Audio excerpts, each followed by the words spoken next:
All right, so the purpose of this demo is to review with you lead times in Odoo and also how those lead times impact your procurements and ultimately your supply chain.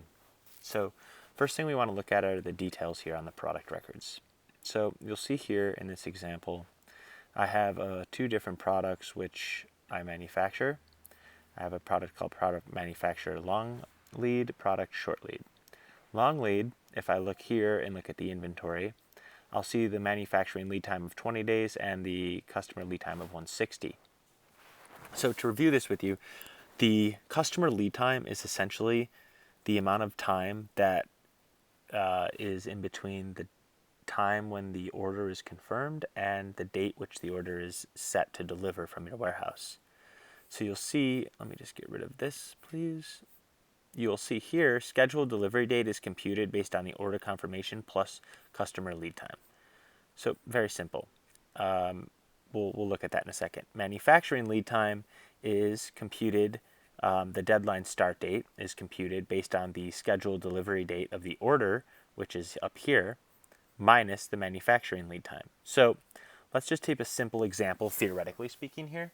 If I have a order which I confirmed today on August 27th, which has a 3-day customer lead time, then I confirm it, it will be set to deliver on the 30th of August. And let's say I manufacture that product and it has a 2-day lead time for manufacturing. Then if it takes 2 days to manufacture, then the deadline start date, meaning the latest possible date I could start that manufacturing order with it being able to be shipped on the customer lead time, which is the 30th, would be 2 days prior to. So the 28th would be the deadline start date of my manufacturing order. Let's look and take a look and see how this looks when in Odoo. Go to orders, oops, not here, but sales, create, and let's do the long lead here. So 160 days from today is, let's see, February 3rd. If I save and confirm this, delivery date should be set for February 3rd. And it is. Perfect. Now, we manufacture this product. We had 20-day lead time to manufacture this product. So 20 days before February 3rd should be January 14th, I believe. Now, let's go look at our manufacturing app, and we should have a deadline start date for the 14th. And here we are. For sale order number 5 is the source document, which we just created now, as we can see here. It's set, deadline start date the 14th. So this order should not start any earlier than the 14th in order to be ready for our ship deadline, which is the 3rd of February. And you can see, you can always look at your deadline start date this way. We can see that what comes first, what comes second. We know that this one comes first because it's 2:27 p.m. 51 seconds, and this one was converted at 4:25:51. So simple. Now the next thing to look at is the procurement associated with this. So if we go to our if we go here, check availability, right, there's that raw material. Before we even look at that, let's open up raw material. And if we go to our inventory, we'll see we buy this. If we go to purchase, we'll see we purchase this from vendor X. And if we look at our rules to buy more of this, we have a reordering rule set, which we depend on. And the lead time is 140 days to get these products. Right? So with that, I should see I have and this is why the delivery lead time is so long, is because of this delay here. So 20 weeks out, I should see a purchase order that is generated. Well, actually, I have to run my schedulers first. If I go to purchase, a purchase order number 4, which was just generated, now for the raw material set to deliver on 1/14. So this will deliver to our warehouse on 1/14, which then will allow us to start the manufacturing on 1/14 as well. So this, in a nutshell, is how you can start to structure your lead times. And once I confirm this, it's set to deliver on 1/14, just like that. Now, if you want to get a little bit more into the details on how that all works, you can also go into settings, and you can control something. There's something called security. So we have security lead time for sales. So this will actually so this will say, let's say I have that expected delivery date for February 3rd. Let's say I move this up by 5 days. It'll actually make sure that we deliver this by January 30th in that instance. Why? Because that's the security measure being taken. The lead time still stays the same. Your customer still gets the same time communicated to them, right? It'll be expected to deliver out of our warehouse, ship by such and such a date, but internally, all the records necessary to ship, procure, all that will be sped up by the number of days you put here. Same thing applies for security, for purchases. If I want to purchase something, if I need to purchase something by such and such a date in order to have it available for manufacturing, and manufacturing has to be executed by such and such a date to make sure we meet the delivery deadline, then you can input some of these buffers in either purchasing or manufacturing in order to bring back the time in which you begin executing any of these different actions in order to create more space between their due date and the time that they're actually due. Their scheduled due date and the time they're actually due.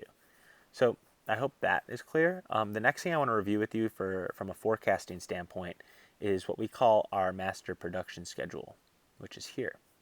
The master production schedule allows you to specify a demand forecast, specify a specific amount you want to procure or produce, and it will automatically take into consideration all the items on the bills of materials associated with each of these products and procure them accordingly to the schedule rolled out here.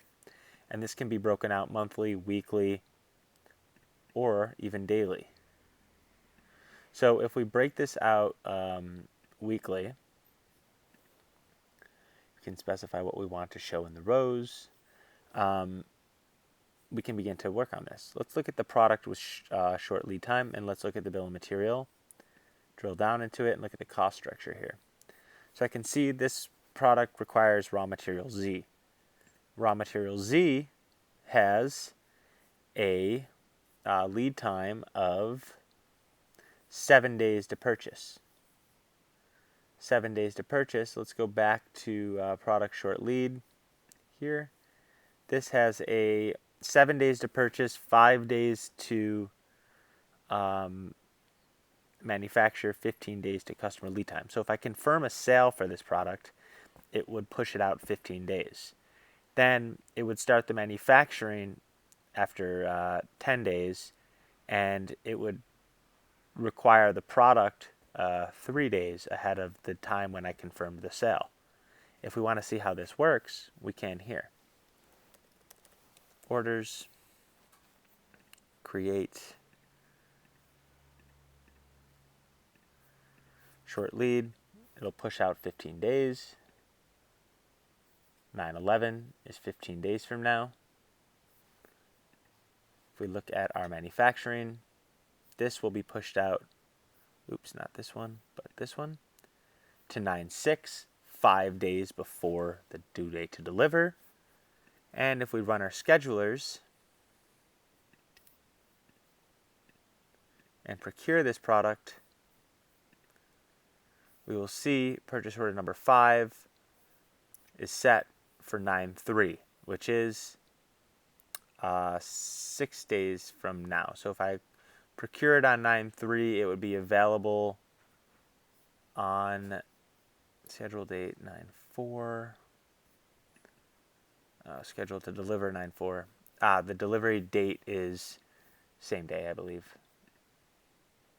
9/4. So it would take, the system's thinking it takes 1 day to acquire. That makes sense. I didn't set up the lead time correct on that, but if I acquire this product on 9/3, meaning that's the date I should have confirmed the order is on 9/3, it would have system assumed it took 1 day to acquire the product, so the product would be here on 9/4, and if the product's here on 9/4, well, that's enough time here for us to be able to then manufacture that product.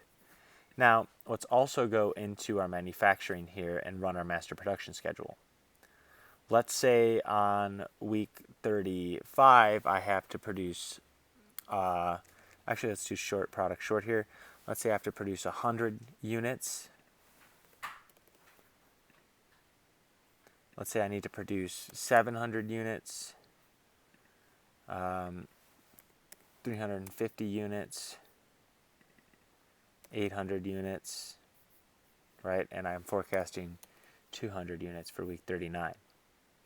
If I apply this, and if I actually go ahead and push production, I push it for week 34. If I push it again, I push it for week 35. And I can start to move down my line and schedule all my procurements per each week to produce accordingly.